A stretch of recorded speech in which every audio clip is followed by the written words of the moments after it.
Hi Cancer, this is your reading for mid-June, so the next 2-3 weeks, depending when you read it. I'll start with the True Black and may clarify with the Black Violet. Depends how the reading goes. Leo, I didn't have to. Others, yeah, we've had to drop a couple of cards in there. So we've been shuffled, let's do this. So nice to see him there. Good to see the Empress, she's back in that position as well. Don't do reversals. I can't have a negative or a positive, and it's just where it sits and how it impacts on the rest. Oh, nice to see that there. Okay, energy on the bottom is the Three of Cups. That's a time of celebration, celebrating with other people, people celebrating your success, you celebrating their success. Very happy energy. So that's really good. I think this is a really positive energy, Cancer. It's a really good run out to the end of the month. You got some nice heavy masculine and female energy. I'm not really seeing any issues at all here. Celebration, freedom, pioneering spirit. Yeah, very sensual, very open. Yeah, this is a really good reading. If I can't see any downside. Basically, Cancer, you've got a good couple of weeks running out, so we'll get into the detail now. But if you wanted to stop a minute in, that's it. You're in for a good couple of weeks. Go off and enjoy them. For those of you still with me, we got the King of Swords, we have the Knight of Swords, and we have the Four of Cups. So here we've got, and again, the energy on the bottom, the Three of Cups. So this is, that lovely, it's normally three women dancing together and they're toasting with the wine glasses and with the goblets. It's just really happy, joyful, celebratory energy, which is mirrored very closely to this end card as well, which is the Four of Wands, which is again celebration, freedom. The bird has escaped its bonds. Could be a marriage proposal, could be a wedding, could be going to one, but or a birthday party. Is that joyful? Let's all get together. Also talks about freedom. You've put yourself in a position where you're free of whatever constraints you feel you've got in your head. So we start off with the King of Swords. He's got these lovely butterflies that are flying off his shoulders and his cloak. The cloak's blowing in the wind, but he's rock solid. Can sometimes feel like the King of Swords energy is quite cold-hearted. He's even got this little polished marble in his chest to go, I do have a heart, He's aware that his brusqueness and clarity of speech can sometimes wound people. So he's the kind of person who goes, wow, you've put some weight on, haven't you? And people go, oh, a bit rude. And he goes, well, you have. And they're like, yeah, put half a stone on over COVID. Yeah, it's just that kind of thing. You go, wow, a bit rude. But he's not trying to wound people or cause mischief. He's just going, that man has a big nose, you've put weight on. And he'll go, I put weight on as well and I'm going bald. He's not oblivious to his own flaws. Kingly energy as well as all the court cards, particularly the queens and kings, are very settled energy. They've kind of gone through this whole process. Not so much pages and knights, they're younger and more eventy, but kings and queens are literally the top of the food chain, if you like. So he's really stoic. He's all about candor and clarity, and he's seen it all before, done it all before. Doesn't really get stressed, just tells it like it is. And then years ago, he was the Knight of Swords. So, that energy kind of transforms the more you do it. This Knight of Swords here, he's got hardly any armor on, a bit shoulder armor, something on his hips. He's got no shield. He's got two swords. He's clattering into battle, really doesn't come in quietly. The Knight of Swords as an event is a real, it's happened, the trumpet sound, he comes charging in. There's all these messages behind him that may get lost in the mix if you're not careful. So just pay attention to any messages or anything someone says, can you do this by Wednesday? Maybe make a separate note of that, because in all the kind of noise and furore of this fella here, it's a bit like, whoa, what happened there?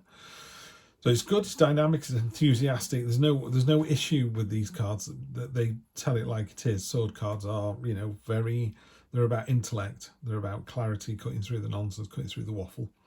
Down here we've got the Four of Cups, which I call the meh card. You're looking at all these things that are being offered to you and you're just not interested in any of them. So got to be careful that you don't sort of stagnate in that. You don't appear to, you move on. But everybody's allowed one of those kind of afternoons where do you want to go out? Do you want to stay in? Do you want to go for a coffee? Do you want to watch a film? Do you want to go to the zoo? It's all a bit, I don't really want to do anything. And then you sit there and go, well, that was a waste of an afternoon. So yeah, snap out of it. Come on, you're better than that, Cancer. Page of Cups in the middle. We got the Page of Cups, and then we got the Page of Swords down to the Emperor. So the Page of Cups is someone who is very open-armed. She's very caring, nurturing, loving, innocent. It's open-armed. That's the way I love to describe it. She's very welcoming. The pearl and the oyster at the bottom is being open to friendships, open to new adventures, new experiences. And then the Page of Swords, which comes before the Knight of Swords, which comes before the King of Swords. The Page of Swords, the brambles were trying to hold him back. They were trying to sort of twine around his feet. So he just got the sword out and just cut through them. And not only have they released him, they've also released the berries, the fruits, the results of his endeavour. You know, it's very much cutting through the waffle and just getting straight to it. So it's really nice to see. And that comes down to the Emperor. The Emperor is similar to the King of Swords, I suppose, but more open, I suppose. He's more emotional, but he's still a very cold, stoic. He's got a big, long list of things here. He's actually manifesting this prism out of thin air. You know, the triangle is a very solid and robust structure. You know, if you build a table and it's on 4 triangular pillars, it's going nowhere, you know. So it's about order and control and discipline and getting stuff done. So whereas he might forget the messages, he's made a list of everything that needs to be done. So I think it may be that you missed a few things, you missed the detail.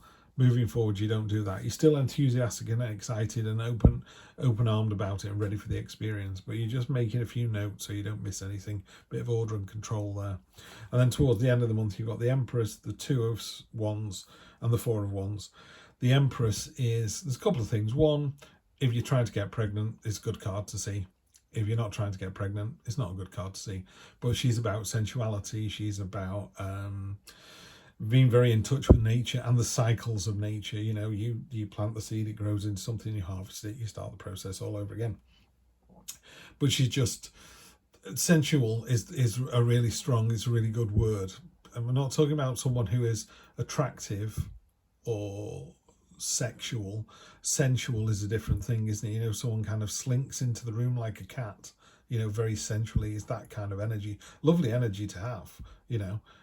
We all deserve a bit of that in our lives, and it can either be ourselves or it could be our partner or someone just walking down the street. But, you know, great to see, great to have. Then you move into the 2 of Wands. This is a card of pioneering spirit, and I think once you've got through the initial excitement and the getting over the meh card, and then making a decision here and going at it with open arms and with enthusiasm and structure. So that's a really good, strong column, that one. So you're open to the experience.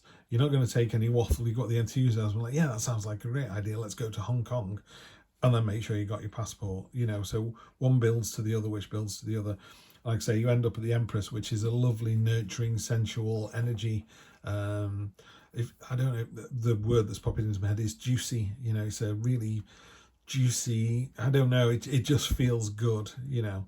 Like sometimes you get in a bath and it's like, well, I got in a bath because it was filthy and I needed to clean. And other times you get in a bath because you just love the feel of the water on your skin. That's what the Empress card is that feel of the water on your skin. Then we're down to the Pioneer, the 2 of Wands, pioneering spirit. All these bees around this one particular, you know, it's obviously planet Earth, but you've thought ahead. You're somewhere else. You're already there. You're ahead of the curve. You're ahead of the game. You know what's next. You know, you're planning ahead, and by planning ahead, you get the freedom, the celebration, and a lovely open joint celebration. So I don't know what you've got going on, Cancer, but it's working really, really well. My wife, Cancer, that'll be interesting. Let's have a look. So I'm just going to clarify with 3. 1, 2, and 3. Let's see if these can help us out. 4 of Cups, doubling down again. So you see here, you know, you've been offered lots of opportunity and things. Just be careful you don't sit there and waste a day going, I wasn't sure what to do. I would say in that situation, if someone offered you 4 choices, take the least offensive choice, but at least take a choice and move on. Do you want to go to the zoo? Do you want to go to the seaside? Do you want to watch a film? Do you want to go to a restaurant? Oh, I suppose we can go to the seaside. There you go. There's your answer. Yeah, and you go and you have a fabulous time. Not only have you got these 2 celebration cards, you've got the victory card with the chariot. So that's really good. There's definitely a victory towards the end of the month that's entirely of your own making. And then you've also got, this is a double whammy, this card. I sometimes call it the refugee card. There's obviously a mother and a baby on that boat that they're sailing away from one situation to another. Normally the water is choppy on this side and still on the other, so you're kind of moving away from a difficult situation into a better one. It's clearly a better one. The destination is there. It's going to be better. Yeah, your pioneering spirit's going to get you there. What it does temper it with is these swords that you're carrying with you, they're your burdens, and you're still carrying them with you. So say you've got, I don't know, you're running up some numbers on a credit card, which isn't ideal. You can't forget about it. You can't move to another city or another town. It'll just go with you.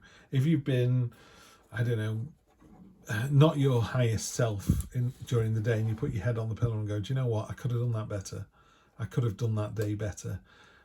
I would use this card to remind yourself before you end up in that situation where you put your head on the pillow at the end of the day. You can put your head on the pillow instead and go, that was a great day. You know, I made the postman a cup of tea. I had a chat with one of the neighbours. We talked about their dog. She wanted a bit of chat because she doesn't see her grandchildren. I don't know, we walked the dog a bit longer than we should have done. I tidied the house. You know, there's lots of things that people can do just to make the world a better place. So when you put your head on the pillow, you know, you've done a good job. So that's what this card warns about. Your burdens, your issues. You know, if you're a miserable, horrible person, which you're not because you're at this channel, but if you know someone who's miserable and horrible and mean-spirited and they win 50 million on the lottery, guess what? They're just rich and miserable. It gives you more opportunities. It won't change you. If you're miserable, you're miserable until you identify what the misery is. So make sure you identify the burdens here. They can be quite minor. You know, it doesn't have to be 20 grand in debt. It could just be that, I don't know, you don't like where your neighbour parks, or, you know, it's time you bought a new pair of shoes but you can't afford it for 2 weeks. It can be small things, you know, but just deal with the burdens one at a time. And I would also say it's really important, deal with the ones you can deal with, and then the ones you can't deal with, either learn to live with them or get external help, you know, so that someone else can help you with that. And that's it. So I think you're in for an absolutely tremendous week. Tremendous couple of weeks that just gets better and better and better. But importantly, it's all of your own making. Yeah. So just enjoy it. And I will see you on Wednesday for a general read. Take care.